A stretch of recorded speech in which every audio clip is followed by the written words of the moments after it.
Shalom, shalom. First and foremost, I want to begin by giving all praise and glory unto Yahweh, Bahashem, Yahushai, Bahashem, Recha, Kodash. Double honors to the elders and to the apostles of Great Millstone, and in our respect to the brothers that are pushing and spreading the gospel of Yahweh, Bahashem, Yahushai, to the four corners of the world.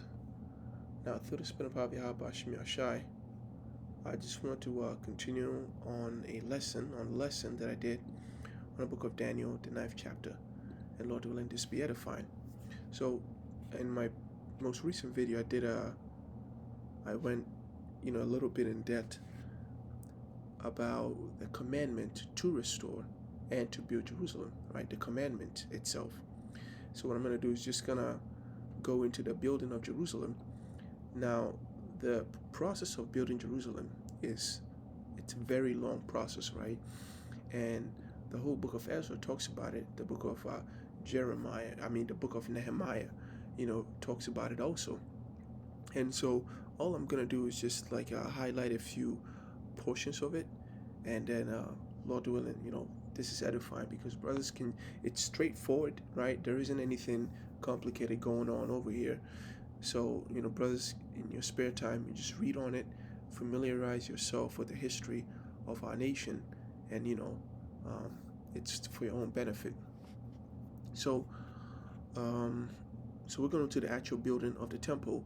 The last time I read the account of the book of Ezra in the Apocrypha, in the Greek version, and I chose that because the Apocrypha version gives us a little bit more in depth, right? In depth about why certain decisions were made and why and how, Cyrus decides the building is going to be built, and then the next king decides it's not going to be built, and then the next king decides why did this happen, and so on and so forth. I went into all that, right? And so when you read the book of Ezra, the book of Ezra is very short chapters, and a lot of the things in there are repeated, right? So what I'm going to do is, just go over a few names. So Ezra chapter 2 verse 1, it says, "Now these are the children of the province that went up out of captivity, of those which had been carried away, whom Nebuchadnezzar the king of Babylon had carried away unto Babylon, and came again unto Jerusalem and Judah, every one unto his city." And then he gives a name, right? And so these are the first, what was it called? The first group to return to the land. And in total, right, it says the whole congregation was 40, right, and 2,303 score, okay, besides their servants and their maids, of whom there were 7,337, and there were among them 200 singing men and singing women, right? So the first people came back to the land,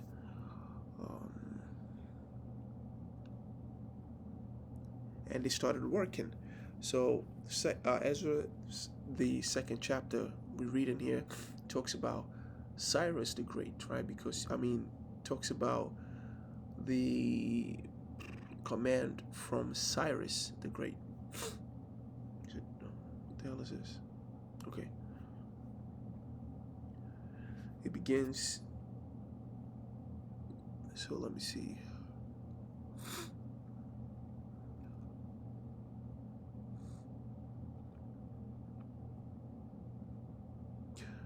So Ezra chapter 3 verse 8, it says, "Now in the second year of their coming unto the house of God at Jerusalem, in the second month, begun Zerubbabel, the son of Shealtiel, and Jeshua, the son of Josedek, and a remnant of their brethren, the priests and the Levites, and all they that were come out of the captivity unto Jerusalem, and appointed the Levites from 20 years old and upward, to set forward the work of the house of the Lord Yahweh." And when the builders laid the foundation of the temple of the Lord Yahweh, they set the priests in their apparel with trumpets, and the Levites, the sons of Asaph, with cymbals, to praise the Lord Yahweh after the ordinance of David, king of Israel. And they sang together by course of praising and giving thanks unto the Lord Yahweh, because he is good, for his mercies endureth forever towards Israel.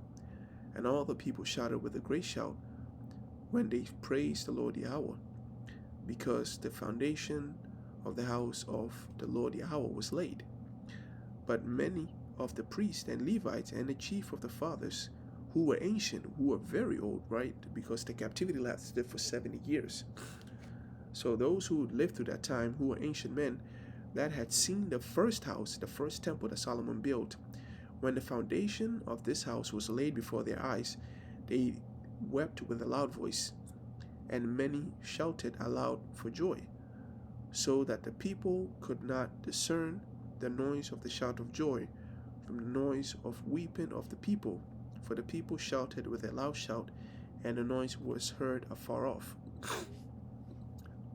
So Ezra, the 4th chapter, again talks about this period, right? So first Ezra 1, 2, and 3 is this period, and then the 4th chapter, where the work is hindered, is this man right here, Cambyses. And then the temple work resumed. What was it? Right, to Darius. It states it clearly.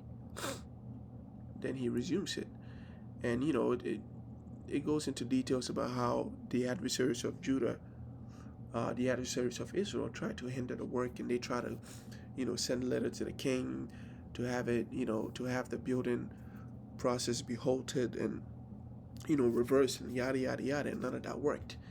And the tensions were so high amongst the Israelites in that land, and between the heathens that moved into that land, tensions got so high that you read in the book of Nehemiah, they had to get strapped up, right? They had to get the knife and the swords on them while they build, because anything could happen. So I'm just paraphrasing the entire book of Ezra.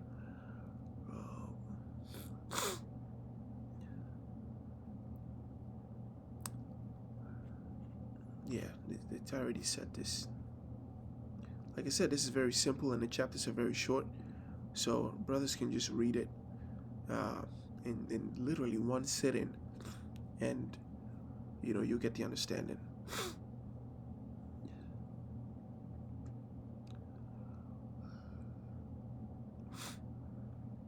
And I think Ezra was among the second group, right, to migrate.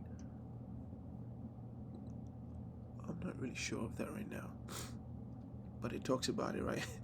Here it is. We just came out of captivity, and Jake came into the land, and they doing the same thing that that got them into captivity in the first place.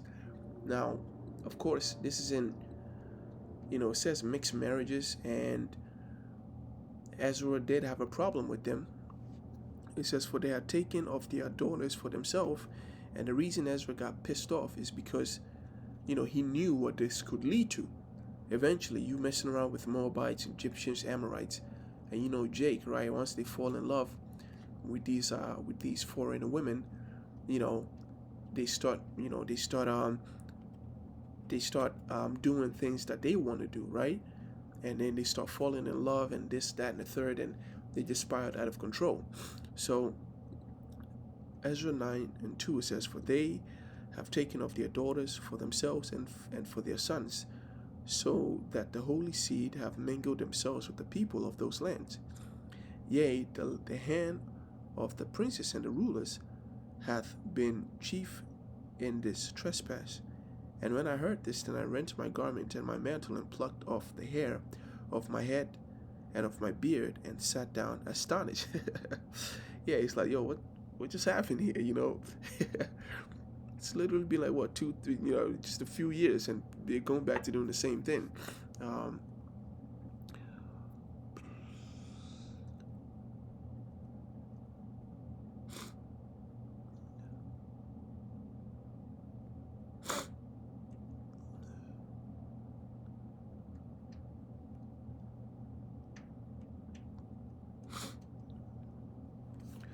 So Ezra 10:3 says, "Now therefore let us make a covenant with our God to put away all of the wives and such as are born of them."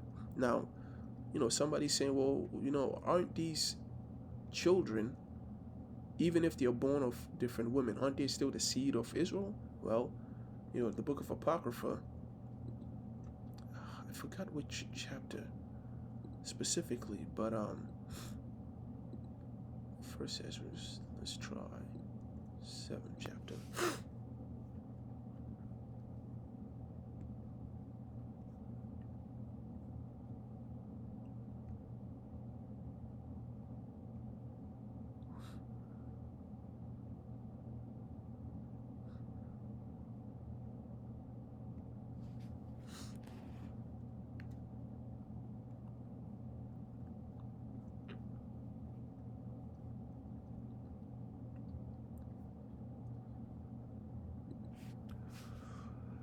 I'm not really sure where it talked about it, but the children were with the women before they got with the men, right?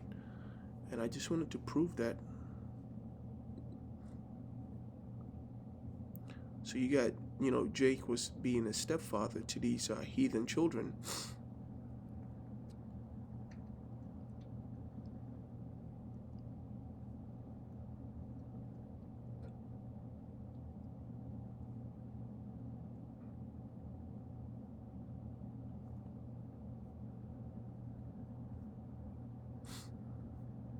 Oh, seriously?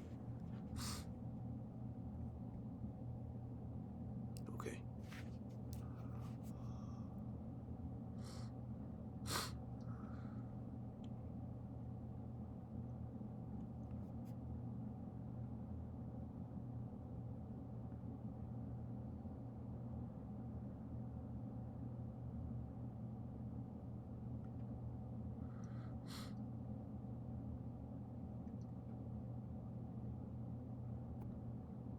So, second Ezra, first Ezra. Oh my God, I'm like really tired. Forgive me for that. So first Ezra chapter 8, verse 93, it says, "Let us make an oath to the Lord that we will put away all of our wives, which we have taken of the heathen, with their children." All right. So I know that there's been a lot of controversy about this, and I'm pretty sure brothers are not really hanged up on this, but I just wanted to put it out there.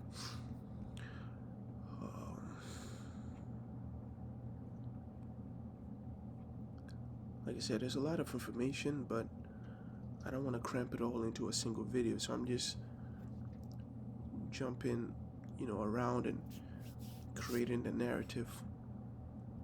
Oh, and it mentions Artaxerxes.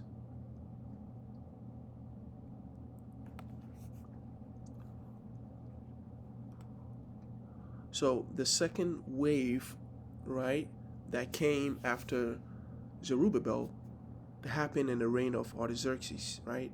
And Artaxerxes is pretty much, it's the son of Xerxes the Great, right? So there is Cyrus the Great, who founded the empire, and then his son Cambyses, and then Darius the Great ruled after. Now Darius the Great, married his cousin Atossa, and they gave birth to Xerxes, right? So let's get that right now. So Darius the Great. Let's go to family.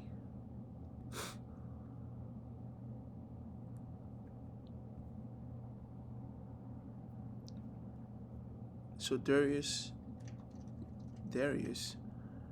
he had 4 sons. One of them is Xerxes, Archimedes, Mesistus, and Hystapus. And even though Xerxes was the third born, he is the one who received the throne. And he gave birth to Artaxerxes. Where is his family? Okay, let's do wife and children. Right.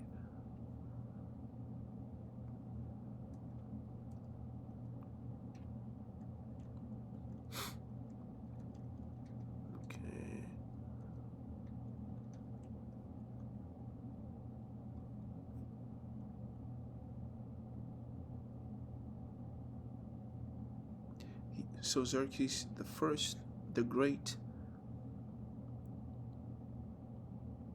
he was a son of Darius and Atossa, and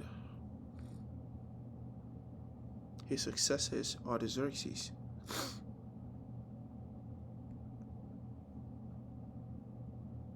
And this was the king that married Esther, right? So you have the story of two Israelite groups, right? Those who came back to the land and those who stayed in Babylon under the Persian rulership. And the lives that were lived in Babylon under the Persian rulership, you can read about that in the book of Esther. And the lives that were lived in the land of Jerusalem, you can read about that in the book of Ezra. You can read about that in the book of Nehemiah, right? So, and then, hold on. Let me see if, yeah, so it's under Xerxes' son that the second wave of Israelites really move over to the other side. And, yeah. So let me do a quick nav real quick. So far, everything is in chronological order until you get to, the book of Job, Psalms, Proverbs, Ecclesiastes, Songs of Solomon. We know that Isaiah, Jeremiah, Lamentation, these all happened, before the Babylonian invasion, okay? Daniel, right, during the Babylonian invasion. So all these really are supposed to happen before, Ezra's Chronicles. And so, these three pretty much are the events that followed after the exile. So the commandment, the going forth of the commandment is around Ezra's time. And, you just do a quick research and you find out that Ezra lived, 400 years before Yahushua came on the scene, right? Over 400 years before Yahushua came on the scene, which is exactly what's mentioned here in 70 weeks. This is why when I broke down the book of Daniel, the 9th chapter, I said that is why we take the word weeks, even though it literally says weeks here, we stretch it out and we break it down into years, right? And I have here, oh, come on. Right, 2nd Ezra 7:28. Again, Ezra is receiving a message from the Lord through the angel Uriel, and it specifically says within 400 years. All right, so that was the building of it. That was the effort that was put into restoring Israel, and this was a prophecy that was fulfilled in the book of Daniel, the 9th chapter, the 25th verse. All right, and I believe I don't, the book of Maccabees. I don't know, but you read the book of Maccabees after the book of Ezra, because the conventional scriptures that we have now ends with the Persian rulership, but Daniel, being a prophet of the Lord, he said he saw the Assyrians, Babylonians, Persians, and then the Greeks, and then the Romans. But the conventional scriptures, they take the Grecian rulership out and they skip right to the Romans. That's where the Apocrypha comes into play, and then the piece, the puzzle become complete. And so, yeah, that's it on that. And I believe the next time, I'm just going to go right into Yahushua's birth and circumstances, and then, Lord willing, this be edified. In closing, I want to give all praise, honor, and glory unto Yahweh, Bahashem, Yahushua, Bahashem, Recha Kodash. Until next time, Shalom.